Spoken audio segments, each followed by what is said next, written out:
ফাইনালে উঠেও ব্যানার বিতর্কে বড় শাস্তির মুখে মেসিরা।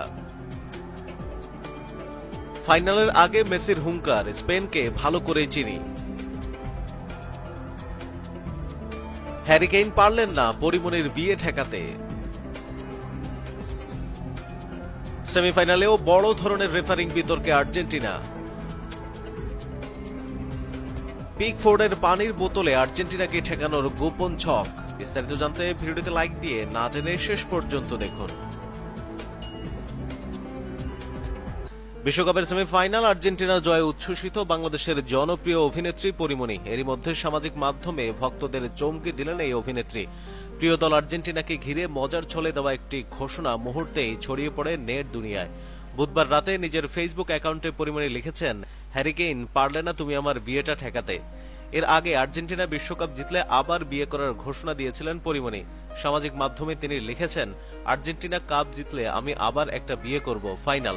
সেমিফাইনালে ইংল্যান্ডকে 2-1 গোলে হারিয়ে ফাইনালে উঠেছে আর্জেন্টিনা। ফলে পরিমণির সেই মজার ঘোষণাকে ঘিরে ভক্তদের আগ্রহ এখন আরও বেড়েছে। এবার ফাইনালে স্পেনের মুখোমুখি হবে আর্জেন্টিনা। আগামী 19 জুলাই অনুষ্ঠিত হবে বিশ্বকাপের ফাইনাল। পরিমণির ব্যক্তি জীবনে এর আগেও একাধিক বিয়ের খবর প্রকাশ্যে এসেছে। এর মধ্যে অভিনেতা শরীফুল রাজের সঙ্গে পরিমণির বিয়ে ও পরবর্তী বিচ্ছেদের বিষয়টি সবচেয়ে প্রকাশ্য। 2021 সালের 17 অক্টোবর গোপনে বিয়ে করেছিলেন তারা। 2022 সালের জানুয়ারিতে সেই খবর প্রকাশ্যে আসে। পরে তাদের সংসারে পুত্র সন্তানও আসে। 2023 সালে তাদের বিচ্ছেদ হয়। হ্যারি কেইন ইংল্যান্ড জাতীয় ফুটবল দলের অধিনায়ক ও দলের অন্যতম প্রধান স্ট্রাইকার। সেমিফাইনালে আর্জেন্টিনার কাছে ইংল্যান্ডের হারের পর তাকে উদ্দেশ্য করেই পরিমণির এই মজার মন্তব্য। এদিকে স্পেনকে ভালো করেই চিনি বলে ফাইনালের আগে মেসির হুঙ্কার। ইংল্যান্ডের বিপক্ষে রুদ্ধশ্বাস প্রত্যাবর্তনের জয়ে আবারও ম্যাচ সেরা। দুইটি দুর্দান্ত অ্যাসিস্টে আর্জেন্টিনাকে 2026 বিশ্বকাপের ফাইনালে তুলেছেন লিওনেল মেসি। এবার শিরোপার লড়াইয়ে প্রতিপক্ষ স্পেন। দীর্ঘ 16 বছর বার্সেলোনায় খেলার অভিজ্ঞতা থেকে স্প্যানিশ ফুটবলকে খুব ভালো করেই চেনেন বলে জানিয়েছেন আর্জেন্টাইন অধিনায়ক। তবে তার মতে বিশ্বকাপের ফাইনাল হওয়ায় ম্যাচটি হবে একেবারেই ভিন্ন এবং বিশেষ।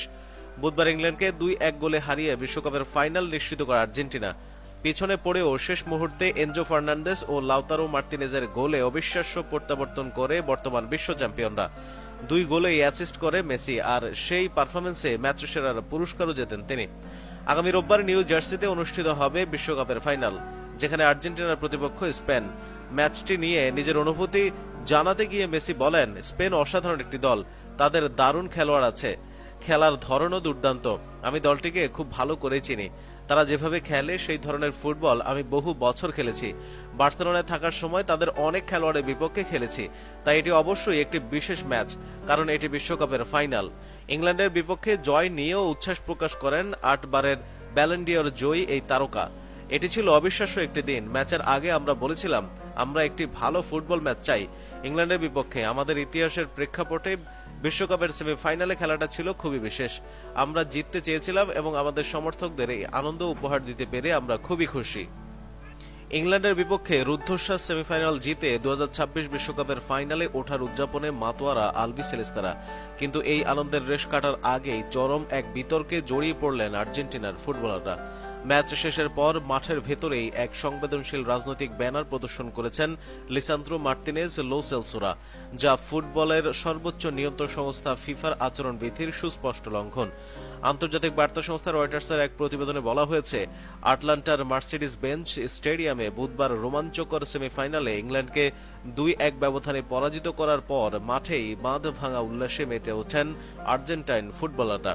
কিন্তু সেই উদযাপনের মাঝেই হঠাৎ একটি ব্যানার হাতে ক্যামেরায় ধরা পড়েন তারা।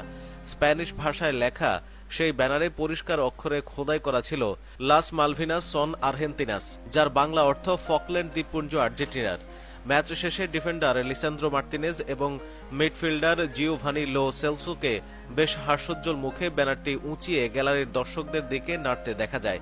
ইংল্যান্ডের বিপক্ষে এমন মহা গুরুত্বপূর্ণ জয়ের পর রাজনৈতিক দিক থেকে অত্যন্ত সংবেদনশীল এই দ্বীপপুঞ্জের দাবি সমিত ব্যানার প্রদর্শন করাকে ইংলিশদের কাটা গায়ে নুনের ছিটে দেওয়ার মতোই দেখছেন ফুটবল বিশ্লেষকরা।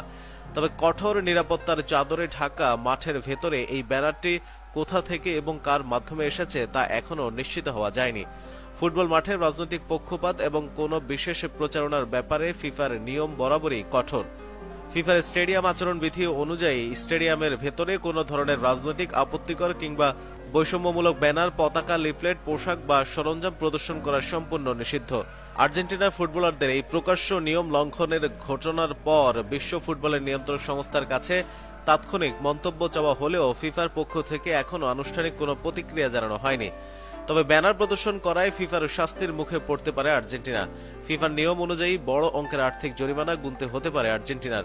এই একই ব্যানার প্রদর্শনের জন্য 2014 সালে স্লোভেনিয়ার বিপক্ষে একটি প্রীতি ম্যাচের পর ফিফা আর্জেন্টাইন ফুটবল অ্যাসোসিয়েশনকে 20,000 পাউন্ড, প্রায় $36,000 জরিমানা করেছিল।